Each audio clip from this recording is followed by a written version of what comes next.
La crise humanitaire en République démocratique du Congo est liée directement à des actions militaires menées par le groupe armé AFC M23, soutenu sur les plans logistiques, financiers et opérationnels par le Rwanda en violation flagrante de la souveraineté nationale et de l'intégrité territoriale de mon pays. Cette réalité est aujourd'hui documentée et reconnue, et elle a été rappelée par la résolution 2773 du Conseil de sécurité des Nations Unies, qui exige le retrait immédiat et inconditionnel de l'AFC M23 de toutes les zones qu'il occupe, y compris les centres urbains stratégiques, ainsi que le retrait des forces rwandaises du territoire congolais.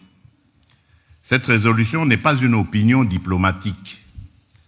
Elle est un impératif juridique et politique que chacun ici a le devoir de faire respecter. Mesdames et messieurs, depuis le début de cette année, les violences se sont intensifiées avec une brutalité rarement atteinte. Les offensives menées par le M23, l'AFC M23, dans des zones densément peuplées, ont provoqué des affrontements meurtriers et des déplacements massifs.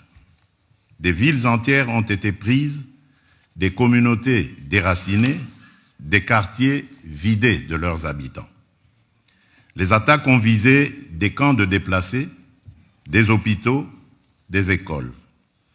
Les violences sexuelles et les violences basées sur le genre sont utilisées comme armes de guerre. Des enfants sont recrutés de force. Des convois humanitaires sont pillés.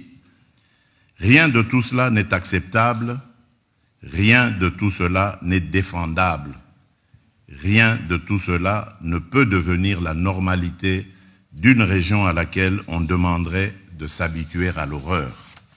Je souhaite que chaque partenaire ici présent, chaque État, chaque organisation régionale ou internationale s'engage à soutenir l'application effective de la résolution 2773 du Conseil de sécurité et à appeler clairement et sans ambiguïté au retrait de l'AFC M23 des zones qu'il occupe et au retrait des forces étrangères non invitées du territoire congolais. Toute paix durable commence par la fin de l'occupation d'une partie du territoire congolais. Là-dessus, il ne peut y avoir ni double langage, ni compromis moral. Ce qui se joue ici à Paris dépasse les frontières de la République démocratique du Congo.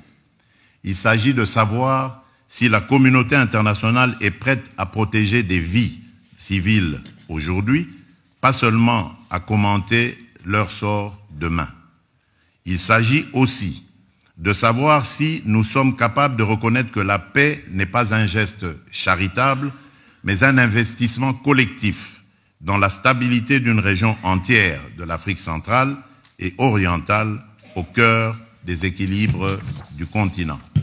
Ce que nous demandons, c'est la paix, une paix durable. La République démocratique du Congo prend ses responsabilités. Nous vous demandons aussi de prendre les vôtres. Je vous remercie.